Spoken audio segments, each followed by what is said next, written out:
that my audio is working in here because I had been having problems with this audio before. But I had someone get in touch with me who wanted me to do basically the too long, not didn't read, but didn't watch.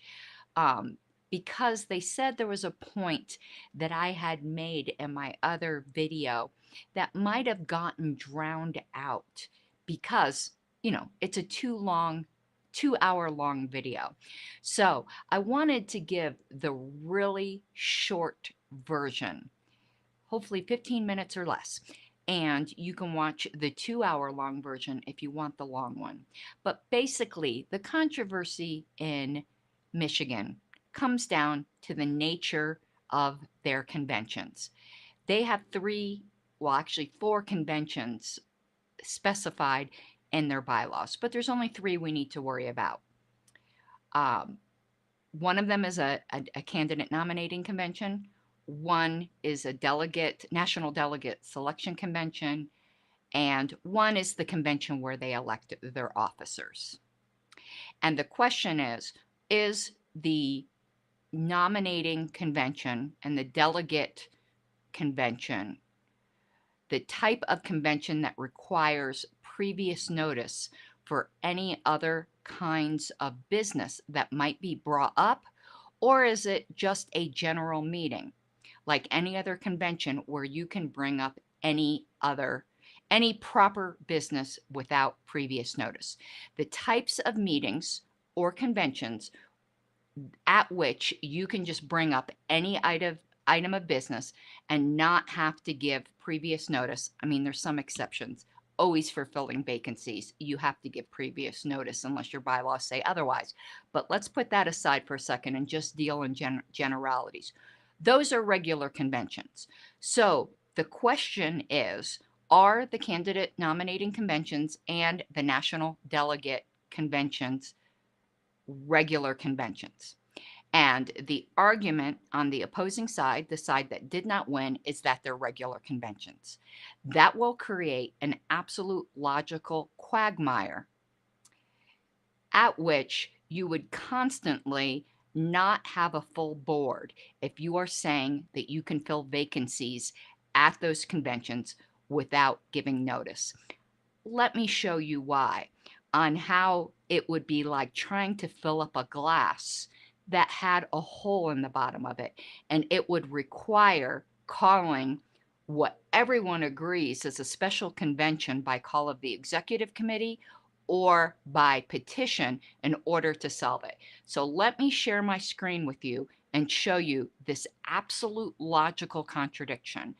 I don't believe that this was addressed directly in any of the parliamentary opinions or in the JC opinion. It was addressed indirectly, but I don't think this scenario, this reductio ad absurdum, was done in any of these opinions. Maybe it was, and I somehow missed it, but let me give it to you right now. So I am going to share a screen. Whoa, Inception. That's not the screen I wanted to share. Look at that. I want to share a different screen. And why isn't it letting me do that? Well,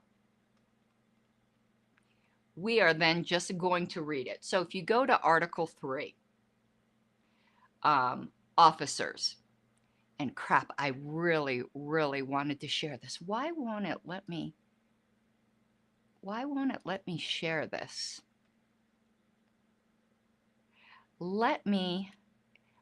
This is so crazy. Look at this. It's going to do Inception again. Burp, burp, burp, burp. Look at this. I love it. I love it. But that's not what I wanted to do. Safari is just having problems. So I'm going to read it to you. It names the officers of the party.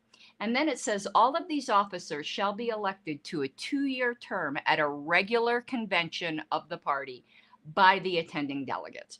So no doubt that all of the officers are elected at a regular convention.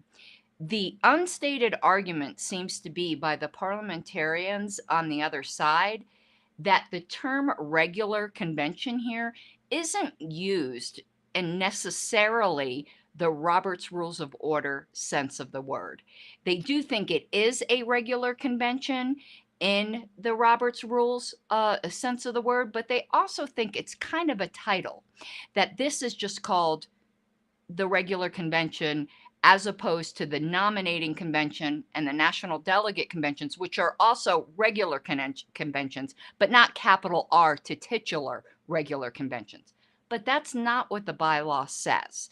The bylaw says all of these officers shall be elected to a 2-year term at a regular convention, not the regular convention. So it's not titular. It is talking about the nature of the convention. It's a regular convention.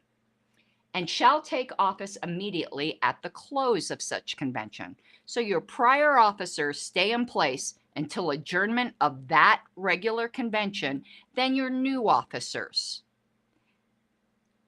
take office. Get it? And shall serve until the final adjournment of the next regular convention. If the candidate nominating convention, which is the following year, I mistakenly said in my prior stream it was 4 months. Got confused there. It's the next year. If that's a regular convention and you are deciding that you're going to fill some vacancies, let's say you have a vacancy in your treasurer, you're in your first and second vice chair, just to pick a couple things off the bat. And you're going to fill those vacancies at those conventions, and you think you can do it without notice because it's a regular convention, despite the fact that Robert says you need notice. Well, you fill them, but then because you're claiming that's a regular convention, all of your other officers, your chair, your secretary, all of your district representatives, their term prematurely ends because bylaw Article 3 says that they shall serve until the final adjournment of the next regular convention. If you are claiming there is a scheduled regular convention to occur midterm and you are filling vacancies there, you might have filled those vacancies, but then you just created more vacancies. And the only way you can fill those vacancies is by, ding, ding, ding, calling a special convention. The absolute logical conclusion here is that the candidate nominating convention, at which you can allegedly fill vacancies, but you still need notice, is not a regular convention, or you might gain filling 3 vacancies, but you'd lose the rest of your board because their term of office ends at the conclusion of that convention. There is no logical way around this and be faithful to your bylaws. No one, I don't think, has adequately on the opposing side dealt with this. All right, I think I did do that in under 15 minutes, and hopefully that made sense. Watch the longer stream. If you would like more details on everything that went on, just know that I did misstate that the candidate nominating convention was 4 months after the regular convention. I got my years confused. It's actually like a year later, but it's not 2 years later, which is what that bylaw says, is that there's a regular convention every 2 years. Sorry, you got some dealing with it to do. Bye.